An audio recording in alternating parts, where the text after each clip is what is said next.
Bueno, amigos, agradecemos la presencia el día de hoy en nuestro espacio estelar del ministro de Economía, Planificación y Desarrollo, Juan Ariel Jiménez, con él muchos temas importantes sobre los cuales hablar en medio de esta situación especial que está viviendo la República Dominicana. Buenos días, ministro, ¿cómo está usted?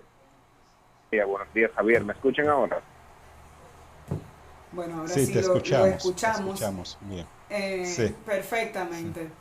Ay, qué bueno. Quizás, Javier, adelante. sí, quizás, eh, sí, bueno, ministro, gracias. Vamos a aprovechar el poco tiempo que tendríamos. Entonces, en primer lugar, para conocer de usted una evaluación de lo que está haciendo, de lo que fue la primera fase de reapertura económica y lo que se espera para esta segunda fase, en qué medida este proceso que se estamos viviendo va a permitir y va a contribuir a la reactivación de la economía en nuestro país. Pero quisiéramos conocer su valoración sobre este inicio de reapertura. Hace poco más de 2 semanas tuvimos la fase uno en el cual se permitió la incorporación de un mayor número de empresas y de trabajadores. Estamos hablando de 656,000 trabajadores que se le dio permiso para retomar sus labores en los lugares de trabajo. En esta segunda fase en la que nos encontramos, que inició hace 2 días, ya que se completa un proceso para las microempresas. Las microempresas, que son el gran tejido empresarial, ya pueden operar siempre que no impliquen aglomeración de personas.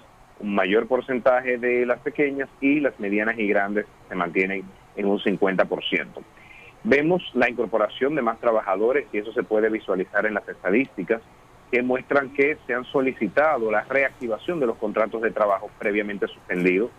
Más de 125,000 contratos de trabajo se han reactivado en el sector formal.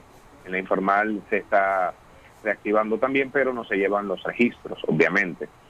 Y lo más importante es que los indicadores epidemiológicos muestran que a pesar de la incorporación de este número de personas, el número de casos se mantiene bastante controlado y que nuestro número básico de reproducción aún está en niveles que son menos de la mitad de lo que se espera para este tipo de virus.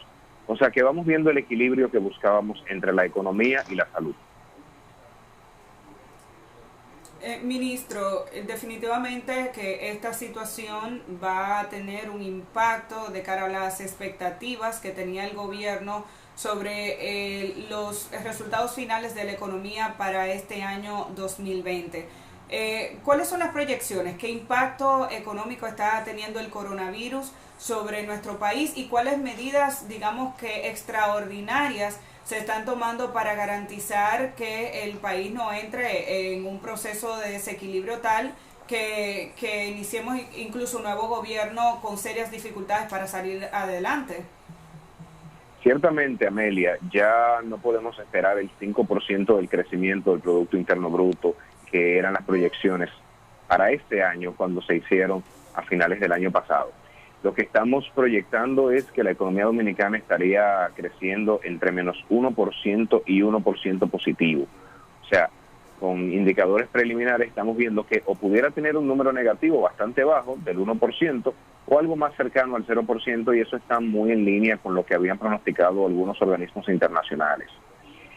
Por la parte de la inflación, se espera que se mantenga bastante controlada en el rango de la meta de inflación o incluso por debajo del rango mínimo, por una razón bastante lógica, y es el impacto que tiene la reducción de los precios internacionales del petróleo y que los productos agropecuarios, como no tienen la demanda en el sector turismo, esa sobreoferta puede impactar en mantener los precios bajos. Entonces, cuando tenemos transporte y agropecuario con precios controlados, la inflación no tiende a dispararse.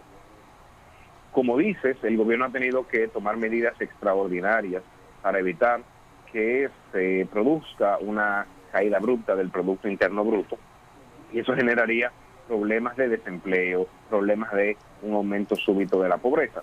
Entonces, por eso se han tenido políticas fiscales y monetarias expansivas. Es decir, si ustedes se fijan, el Banco Central ha reducido mucho la tasa de interés, ha aumentado mucho la liquidez, incluso hemos tenido modificaciones en la política macroprudencial. Es decir, en las reglas que tienen los bancos a la hora de evaluar su cartera. Esto para que los empresarios, incluso las personas, puedan reestructurar sus créditos y que esto no afecte a la banca. Por otro lado, de índole fiscal, un aumento del gasto, como es de esperarse, por eso los programas FASE y Quédate en Casa, para proteger el consumo privado, que es la mayor peso que se tiene en el Producto Interno Bruto, y además una postergación del pago de impuestos para ayudar a las empresas en su flujo de caja. Es decir, que tanto la política fiscal como la política monetaria han estado en fase expansiva. Una de los temas, ministro, que se ha estado planteando es precisamente producto de ese gasto del gobierno durante este periodo para asistir a los sectores más vulnerables y a la baja en los ingresos, pues vamos a tener un déficit fiscal significativo. Y esto va a implicar la presentación de un presupuesto complementario ante el Congreso Nacional. ¿Ya se tiene fecha de la presentación de este presupuesto y cuáles cambios, en cuáles renglones del presupuesto habrá modificaciones? ¿En qué dirección serán estas modificaciones? El presupuesto se estaría presentando en los primeros días de la próxima semana. Tiene varios cambios. Lo primero es que se ajustan las proyecciones de ingresos. Obviamente, como la actividad económica no va a crecer al 5%, sino que estaría rondando el 0%, estamos hablando de que los ingresos más que nada tendrían una caída con respecto al año pasado, porque recuerden que hemos postergado el pago de varios impuestos. Entonces, solamente la disminución en la proyección de impuestos hace que el déficit sea mayor. Por otro lado, se reconocen el aumento que se va a tener en el sector salud. También se reconoce un mayor presupuesto para la Junta Central Electoral. Y esto va a salir de varias fuentes. Lo primero es probablemente una disminución del gasto de capital, porque además no se está construyendo en infraestructura pública como se había previsto, por la misma prudencia que manda el COVID-19. También una disminución del gasto corriente de algunos ministerios para poder redireccionar gasto hacia salud, redireccionar gasto hacia el sector social. Obviamente, el mayor déficit implica una mayor financiación de ese déficit vía emisión de bonos tanto en los mercados nacionales como en los mercados internacionales, porque se espera que el déficit sea superior al que originalmente se había previsto para este año, cerca del 2.2%. ¿Cuáles son las expectativas, ministro, que hay con relación a la tasa de desempleo? Tomando en cuenta que, aunque el gobierno ha tomado algunas medidas, sabemos que algunas industrias y micro y pequeñas empresas se han visto afectadas por el cierre. Hoy en día estamos en fase 2, estamos hablando de 3 meses de limitación de las actividades comerciales, hablo en términos generales. ¿Cuáles son las expectativas con relación a la tasa de desempleo y el impacto que tendría este coronavirus en este renglón específicamente? La expectativa es que aumente el desempleo. Nosotros hemos visto más de 900,000 contratos de trabajo suspendidos hasta el momento, pero se va recuperando paulatinamente. Paulatinamente en la medida en que la reactivación de la economía se van ejecutando las distintas fases, pero también en la medida en que el sector salud puede ir avanzando y podemos ir reincorporando los denominados grupos vulnerables. Porque como ustedes saben, hemos alentado a un mayor número de empresas a que reincorporen sus trabajadores, excepto los trabajadores vulnerables, más de 60 años, los trabajadores que tienen insuficiencia renal crónica y así sucesivamente. En la medida en que podamos ir identificando tratamientos farmacológicos efectivos que disminuyan la probabilidad de que terminen siendo pacientes críticos o en el peor de los casos muriendo, también en esa misma proporción esos trabajadores podrán retornar a su lugar de trabajo. Pero sí que hay que admitir que el empleo muy probablemente va a terminar el año en niveles por encima de lo que se había visto el año pasado, a pesar de la reactivación económica. Pues cuando se dan estos tipos de fenómenos, el empleo tiende a crecer menos porque las empresas van viendo cómo recuperar su nivel de actividad con un menor porcentaje de los trabajadores.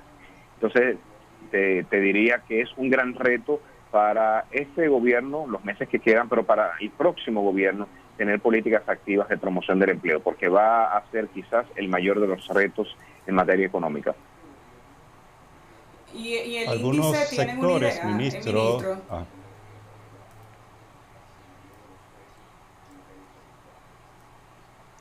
Ministro, el índice de desempleo, ¿sabe más o menos por cuánto rondaría? Es difícil hacer proyecciones, sobre todo en materia de empleo, porque depende mucho de cómo reaccionen las empresas, pero organismos internacionales están diciendo que rondaría cerca del 9%, lo cual es prácticamente el doble de lo que habíamos visto a finales del año pasado. Hay otro de los problemas que distintos sectores han estado viendo con preocupación en medio de esta crisis sanitaria, es el comportamiento de la tasa de cambio de los del precio del dólar, que se ha venido incrementando. ¿Qué se espera que pueda seguir pasando con la tasa de cambio y qué actividades se tienen programadas dentro de este plan de reactivación económica para mejorar y fortalecer los sectores generadores de divisa en nuestro país? La tasa de cambio es un precio y como precio es el resultado de la oferta y demanda que se tenga. Entonces, como ustedes saben, hemos tenido una menor oferta de dólares por el tema del turismo, por la disminución de las remesas, como bien Javier explicaba anteriormente, incluso por las exportaciones. Parcialmente compensado por una disminución de la demanda de petróleo, tanto en cantidad como en precio, en aumento en el precio del oro, pero sí que una menor afluencia de dólares lleva a una devaluación que es de esperarse, y debo decir que somos de los países que menor depreciación ha tenido hasta el momento, estoy hablando de los países de América Latina. La tasa de cambio se espera que, aunque siga aumentando, sea de forma controlada, porque el Banco Central, siempre he dicho, tiene niveles importantes de reservas internacionales, que es normal que no los use todo al mismo tiempo, porque tiene que ser prudente, tiene que evitar sobrereaccionar a los movimientos del tipo de cambio. Entonces, la entrada de los préstamos internacionales, de los fondos de organismos como el Fondo Monetario Internacional, el Banco Mundial, pues eso va aliviando la presión del dólar en la medida en que se va recuperando la actividad de las zonas francas, en la medida en que se exporta una mayor cantidad de oro, pues en esa misma medida, esa mayor afluencia de dólares tiende a quitar presión al tipo de cambio, pero sí que es de esperarse que mantenga un ritmo de devaluación, pero bastante controlado. Y lo más importante es que esa devaluación no se traduzca en aumentos de los precios que ponga en riesgo la meta de inflación. O sea que el tipo de cambio, todos los países estamos esperando un aumento, pero no de forma abrupta que ponga en riesgo la estabilidad macroeconómica que hemos vivido en todos estos años. Bueno, muchísimas gracias, ministro, por su participación en este espacio y por estas informaciones de tanto interés que pues ha compartido con nosotros y con nuestros amigos televidentes. Muchísimas gracias y esperamos poder tenerlo pronto de nuevo acá en el programa. A ustedes no se vayan cuando... Gracias a usted. A ustedes no se vayan, cuando regresemos continuamos con nuestra segunda entrevista estelar. Estará con nosotros William Pérez Figuereo, quien es presidente de la Central Nacional de Transporte Unificado, NSTU. Con él vamos a hablar sobre el transporte público que ofrece el sector privado en nuestro país en esta segunda fase de apertura económica. No se vayan, volvemos en breve.